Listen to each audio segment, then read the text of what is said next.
Good morning. If you want to join me for an opening prayer while I get a little organized here. Father, Mother God, thank you so much for this opportunity to practice the positive emotions of love and peace and joy. These positive emotions are the hallmarks of happiness and part of what we're going to talk about today. We give thanks to practice your presence right here, right now, in us, as us, and through us. We are truly blessed. And to this we say, amen.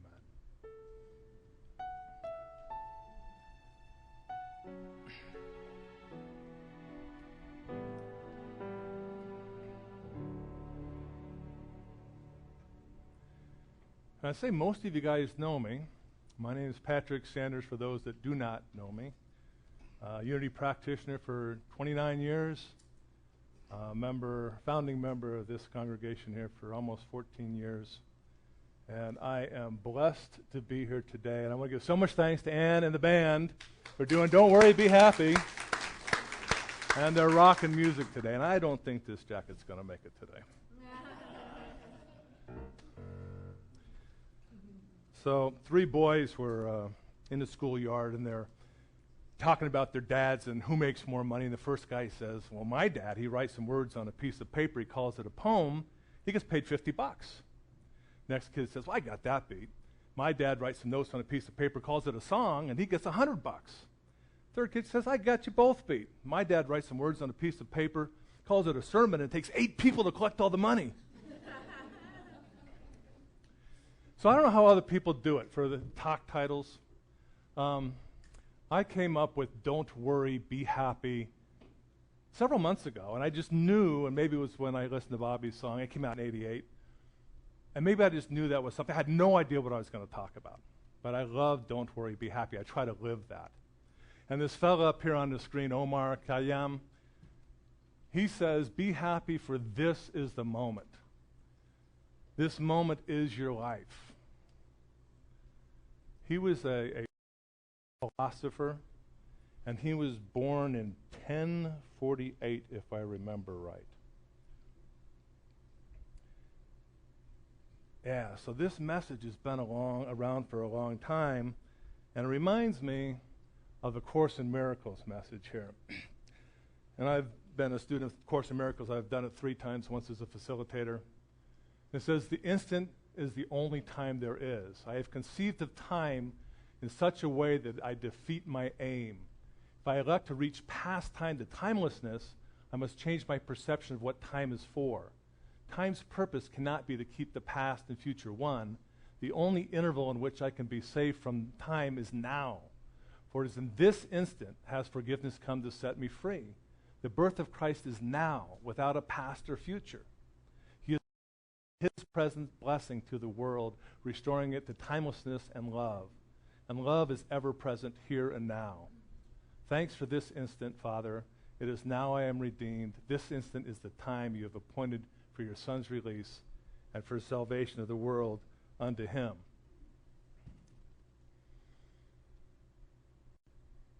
So my first thought of Don't Worry, Be Happy came in high school. My first lesson, I should say.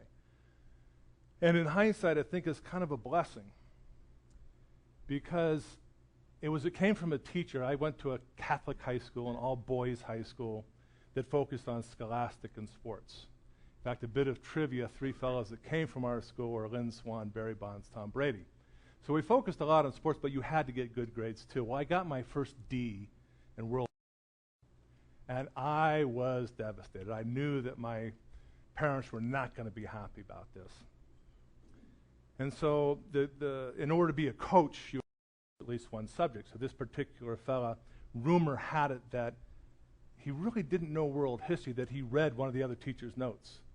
And literally his class was reading notes to you. It was as boring a class I've ever had. I'm surprised he got to stay, but he was a great football coach, took us to some state championships. In any case, I remember being a Catholic church, or a Catholic school, we sat in alphabetical order. If anybody's Catholic here, you probably can appreciate that. Mark Schoen sat behind me, and we had to turn in these midterm papers, and these term papers had to be typewritten, single space, blah, blah, blah. And in the middle of his term paper, he wrote, Pat so-and-so, the teacher's name, is a such and such, is a derogatory remark. And he got A+ great work mark. And of course, you can guess Mark was on the football team. I was on the swim team.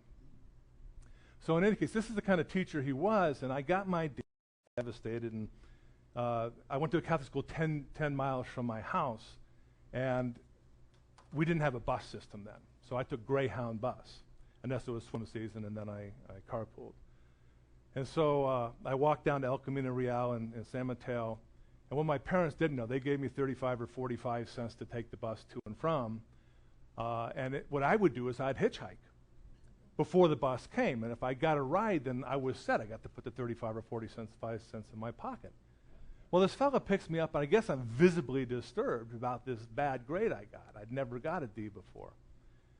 And it's a lifelong lesson from a teacher that didn't know he taught it. What this fellow in the car said, he says, Patrick, no matter how worried you are about this, will it change your grade? No. Will your parents be less upset?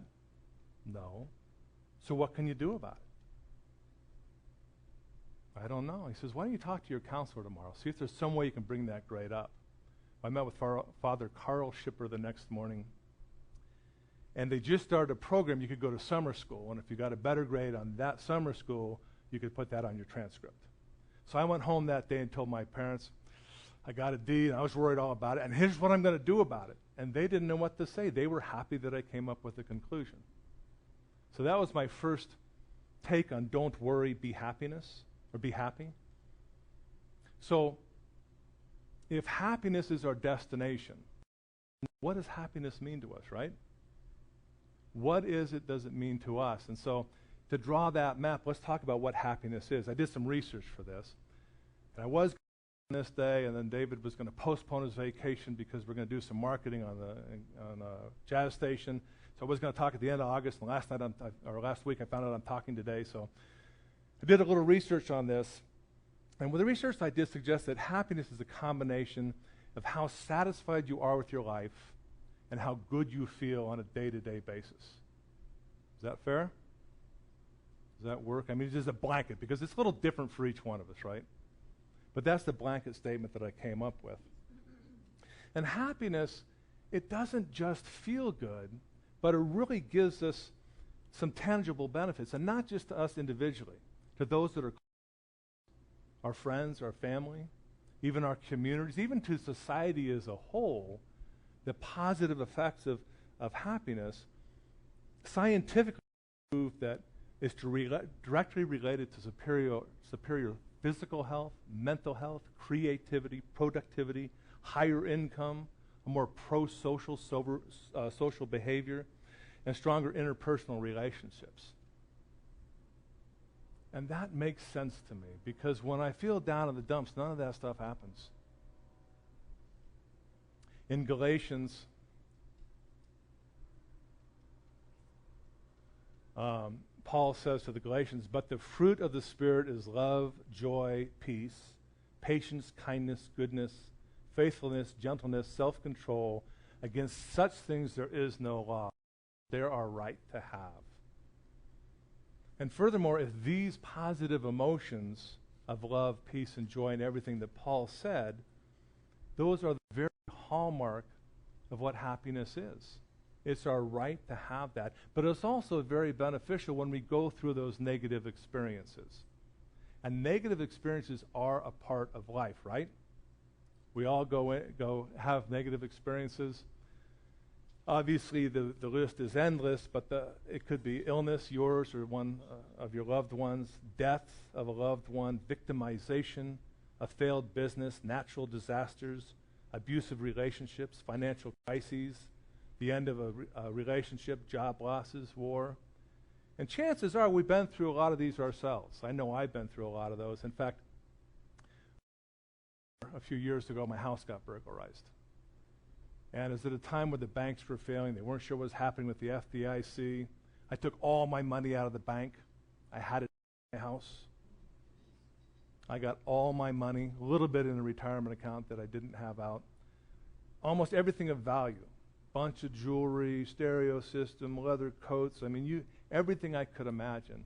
And at first, I was pissed. I was angry. I went through every negative emotion you can imagine. And even though I had been a student of Unity for over 20 years and I knew better, I'm human, and we're going to hit these lessons in life, right? In fact, recently, some of you know this, it seems to come in threes, my housemate Joe. And I feel horrible about this. He'd been real tired lately, he'd been sleeping a whole lot. He'd go to work at 8, he'd be home before noon, and he'd sleep. I used to tease him, boy, you sure do sleep a lot. Oh, I wish I knew why. And my other housemate thought maybe he was in his room, tipping the bottle or something. We didn't know what was going on. And he got an intestinal flu, and he thought he had an intestinal flu, and he was upstairs doing what intestinal flu does to you, and I holler up, close the door! And I feel bad to this day because a couple days later he gave me a notice that he was moving out. And he was going back to Minnesota. He'd been out here for a year and a half setting up a new financial service office. He just didn't feel good, and he thought if he went home to where his girlfriend lives and stopped commuting that he'd feel better. Well, when he got home, she texted us. She took him to the ER, and he had a colon blockage, and they cut him open. It was that severe. And what happened was they cut him open. They found cancer all throughout his upper right colon, his lower stomach, and his appendix had stage 4 cancer. They didn't undo the blockage. They sewed him back up and started intensive chemotherapy. 2 days later, my other housemate, Doug, got a call from his aunt in Montana. And his uncle, who's like a father to him, his father died when he was young and Ray's been his father, had just been in a severe motorcycle crash. Didn't wear a helmet, was in the hospital, ICU. In fact, he just got out, I think, yesterday. And Doug was just devastated. And then on Thursday, I get a call from my sister. My dad had collapsed at home. The ambulance came. They raced him off to the hospital. Friday, they had put in a pacemaker. And yesterday, thank God, he came home at 86 years old. So stuff happens. I saw it on a bumper sticker. Stuff happens. There's an interesting quote from Jose Harris. And he's an author of a book called Mi Vida. It's an interesting book if you like. And what he said was, some people live in a bitter, angry, hate-filled world, and some people live in a friendly, caring, love-filled world. Same world. It's all our perception of that world. We hold the power, we hold the key of how that's going to work. The positive emotions of love and peace and joy. Excuse me. That's what took me past the burglary. The love, the peace, and the joy. What I learned was all that stuff that I lost, it really wasn't mine. God gives us everything that we have. And we start worrying about physical possessions, materials that end up fading away anyhow. We'll talk about that in a minute. That's when the anxiety, that's when illness and such happens. And when I was growing up, that money would buy happiness. I think a lot of us did, right? If only I had a little bit more money.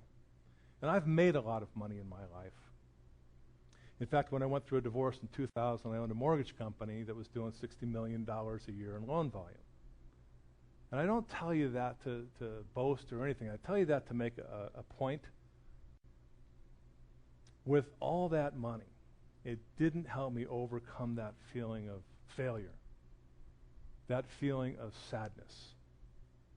I've been married 17 years, and I'll tell you right now, all the money in the world would not have made that pain go away.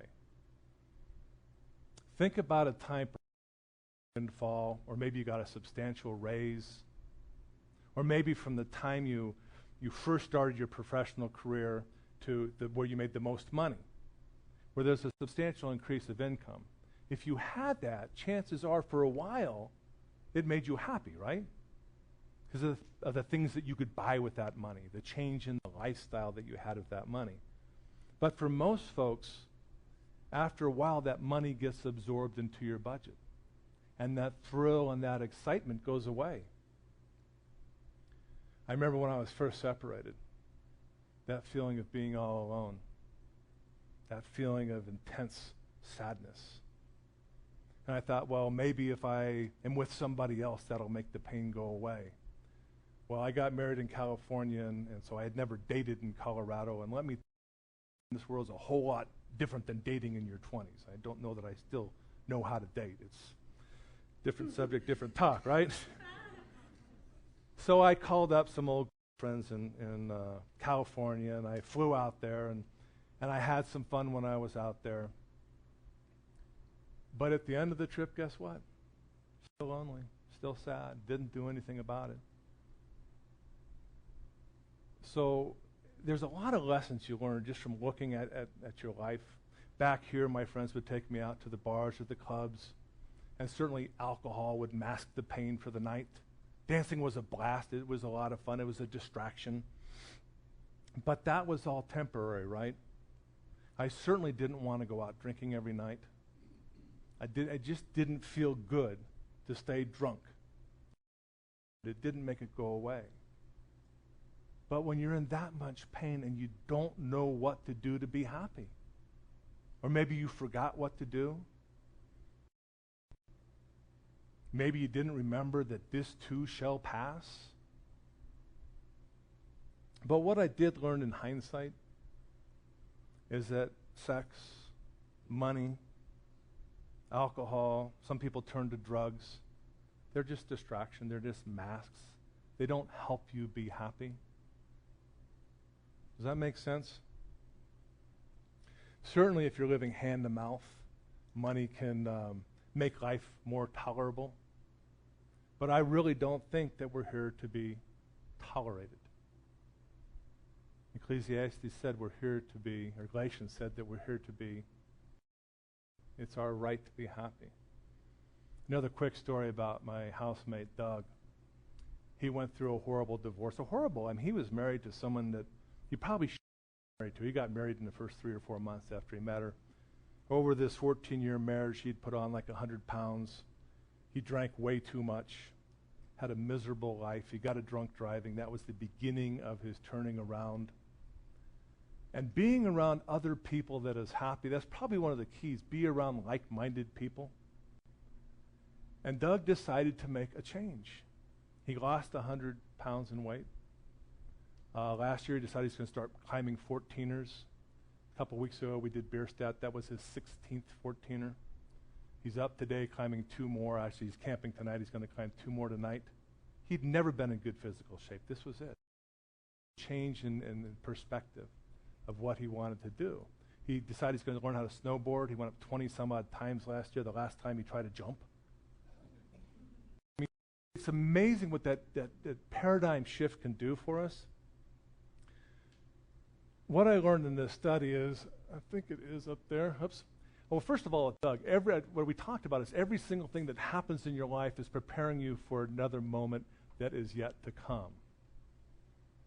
So God doesn't make mistakes, and we have to believe and we have to trust in that. A God that can create everybody so unique, have over 1 million different functionings happen in your body all at the same time, no 2 fingerprints alike, no 2 snowflakes alike. God doesn't make mistakes. It's just part of our life lesson. And so, as I was doing my studies, that our happiness is, first of all, set genetically. 50% comes from genetics, about 50%. 10% from our life circumstances, and 40% from intentional activity. Now, the good news is this can be offset. If I could use the analogy of weight. You're genetically predisposed to a weight, they say. And if you eat what you want and you exercise how you want, you're probably going to settle in at a certain rate or weight. But if you decide to eat less or exercise more, and you do it on a regular basis, you're probably going to settle for another weight. And if you continue to do that, if you make it a lifelong habit, you'll probably stay at that weight. But if you go back to eating what you want and doing the activities that you want, and you don't focus on a weight that you want to be higher or lower, then you're going to settle back to that weight you're genetically predisposed to. And it's no different than happiness. It's going to take a commitment to do this if you truly want to get the better things out of life. Is anybody familiar with hedonic adaptation? Neither was I. Hedonic adaptation, oops, wrong one. I looked it up in the dictionary. Relating to or considered in terms of pleasant or unpleasant situations. That's what hedonic means. Relating to or considered in terms of pleasant or unpleasant sensations. And adaptation is adapting to that. So essentially what it is when something good or bad happens to you, with the passage of time, you're going to get used to it. You're going to adapt to it. For example, if you can remember your first big breakup, or if you have not had a first breakup, thank God. But if something other catastrophic event in your life, if any time has passed since then, you've probably gotten over it, right? And that's thanks to hedonic adaptation. What it is, in fact, it happens on both sides. It says positive or negative, right? So if something, the day you got married, or you first fell in love, or you got a new car, or a new house, at first that was really exciting, right? You were just stoked about the smell of the new car, or the different things you had in your car, or the house and decorating your house and planning your new yard, or whatever it happened to be. Marriage, I remember floating on a cloud the first time, or the only time I've been married. In fact, that reminds me of a quick little joke. This little girl had gone to a wedding for her first time, and she saw the bride. She was beautiful, all dressed in white. And she says to her mom, she says, "Mom, why does the bride dress in white?" And she says, "Because white's the color of happiness. And this is probably the happiest day of her life." What the girl thinks about it, she goes, "Well, why is the groom dressed in black?" So Professor Lubomirsky, I chose her because she has a great pedigree. Undergrad from Harvard, PhD in psychology from Stanford. And her research was empirical. It wasn't just anecdotal. It was based by facts. At the end of her study, there's pages and pages and pages of scientific studies done over tens of years. I think 30 years was the longest study. And I tend to believe more scientific stuff than empirical stuff is great, like some of the stories I've told today. But I chose her for that reason. So going back to the adaptation, what I learned is it's a physiological response. What happens when your body gets a dose of something intense, whether it's good or bad, and but when it's really that intense, it shuts down all of your normal systems like digestion, like healing, because it goes into that survival mode, that I'm in mortal danger mode, because it doesn't know any different.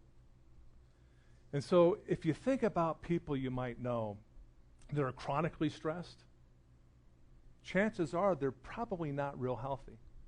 And whether they're stressed just because of negative things in their life or negative attitudes, or even walking around in euphoria, it's the same thing because your body doesn't know. So what it does is it neutralizes that. It brings you back to neutral as soon as it can. So a lot of these things that used to bring us happiness and joy are happening because of these static things that happen in our life. Tony Robbins has been my mentor since the late 80s, and he a long time ago,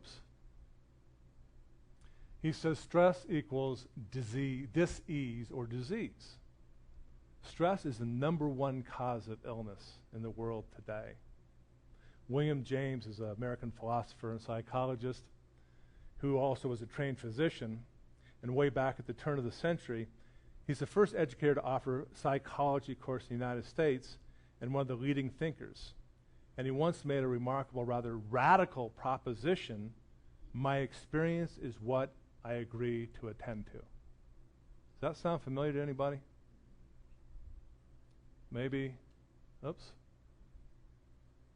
thoughts held in mind will manifest in my experience. So this thought isn't new. They say that Unity is a new thought church, but it really is going back to old thoughts and bringing it into today. That makes sense? Fear. False evidence appearing real, right? And so either one of two things, forget everything and run, or face everything and rise. Again, it's our choice. We don't have to give in to what the world serves us. They're all lessons. So the question becomes, how do we change? How do we change what we think so we can become happy? So if we build on the notion that adaptation happens because of static things in our lives, it makes sense to be happy. We have to have more dynamic or more fluid things in our life. We can't just do the status quo thing. And it's going to take persistent effort. It's going to take an engagement in intentional, self-directed activity. What Dr. Sonia says that I really liked and I really resonated with is to boost feelings of well-being and happiness and to impede adaptation, you have to begin with an attitude of gratitude. Sound familiar again? Another Unity teaching. Gratefulness as well as savoring. Tony Robbins also taught when you first wake up in the morning, before you go to the bathroom, before you even open your eyes, think of 3 things that you're grateful for. And try to mix them up. Again, you don't want them static. Although there's one static thing I have every morning. I wake up and I'm so thankful for my bed. So I got a pillow top mattress, super king size, and I'm just so comfortable in there. But past that, I come up with 3 things every day that I'm grateful for. And it might be a comfortable house, a good friend, feeling good because I've been going to the gym, a vacation I just went on or one that I'm planning, or just a nice piece of art that I have hanging on the wall that I haven't appreciated in a while. There's so many different things that we could be grateful for. So it begins with that attitude of gratitude. Then reevaluate those things that you're thankful for and think of them more as gifts or blessings. It goes back to what I said earlier, is they're all given to you by God. So appreciate what you have. The result of grateful thinking, according to Dr. Sonia, I say that because her last name's too hard to pronounce, bolstered resources for coping with adversity, a feeling of enhanced self-worth, reduced materialism, social bonds, and the offsetting of negative feelings like envy, bitterness, greed, and irritation. And again, this is scientific studies. This isn't just things that she made up. She says furthermore that a number of studies from her laboratory as well as those of other scientists that she works for has demonstrated that the regular practice of gratitude, optimism, and savoring performed over a course of anywhere from 1 to 12 weeks consecutively bring about significant increases in well-being and happiness. For example, the intentional and effortful expression of gratitude, whether through counting your blessings once a week or daily, or penning gratitude letters to individuals who've been kind and meaningful, has been shown to produce increases in happiness for as long as 9 months in different control groups. It doesn't sound that hard, does it? It's a matter of if that's what we want to do. Most importantly, committing acts of kindness can satisfy a basic human need for human connection. In Ecclesiastes 3:12-13, said, I perceive that there is nothing better for them than to be joyful and to do good as long as they live.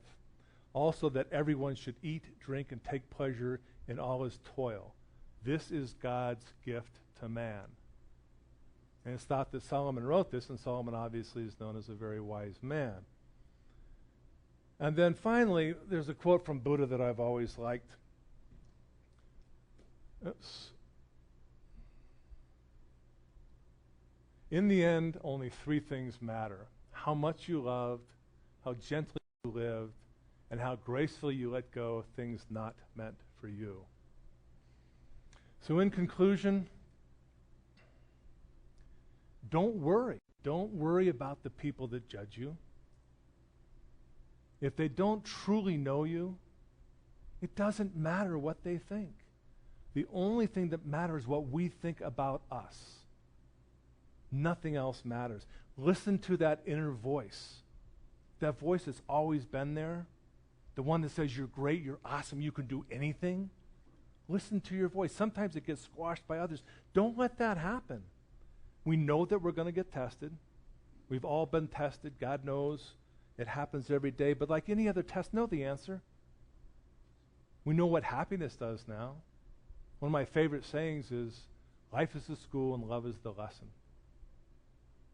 So there's never been anything that I gave love to that hurt the situation. So maybe that's one of our answers. Give love to everything. Love. Love's a happy feeling. If we base how we feel on the judgment of other people, we give our control to them. If we hold our hand over a flame, we know that we'll get burned. It's a matter of time. If we give our control to somebody else, how are we ever going to be happy? So if you want more happiness in your life, decide. Decide is a Latin from the Latin root of decaepere, to cut off from any other possibility. Decide today that I want happiness. Put together a consistent practice of gratitude. Wake up and be thankful for 3 things every morning. Count your blessings. Form lifelong habits that you can stay with for a satisfying and fulfilling life. Namaste. Let's go into a meditation now, and if you would, we'll sit up in our chairs as erect as we can. Feet flat on the floor. And we'll start with a couple cleansing breaths.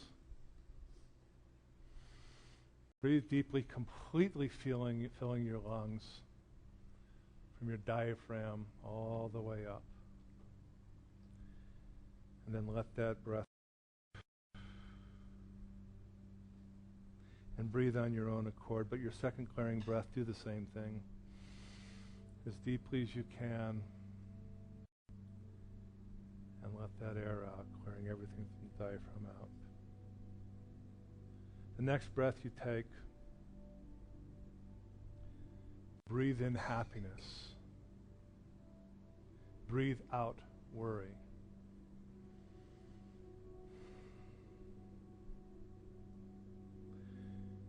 Breathe in joy. Breathe out negativity.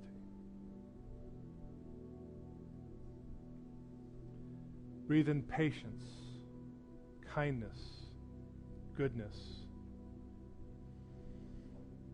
Breathe out by others.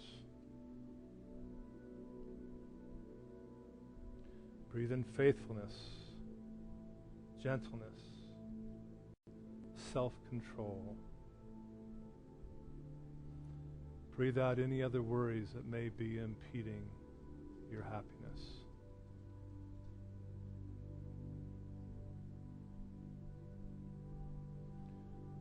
Over the next few breaths that you take, breathe in happiness on every breath and breathe out any limiting beliefs left in your body.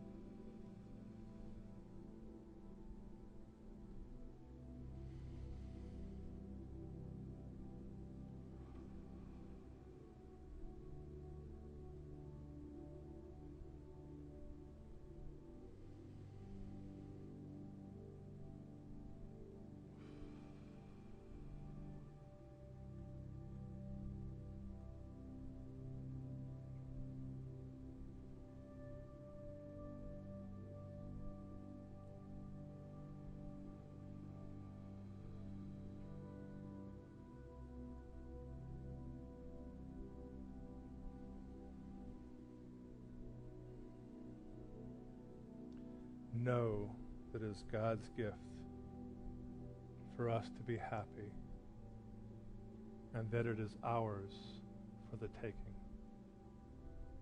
Listen to that small voice. You are great. You are love. You can do anything.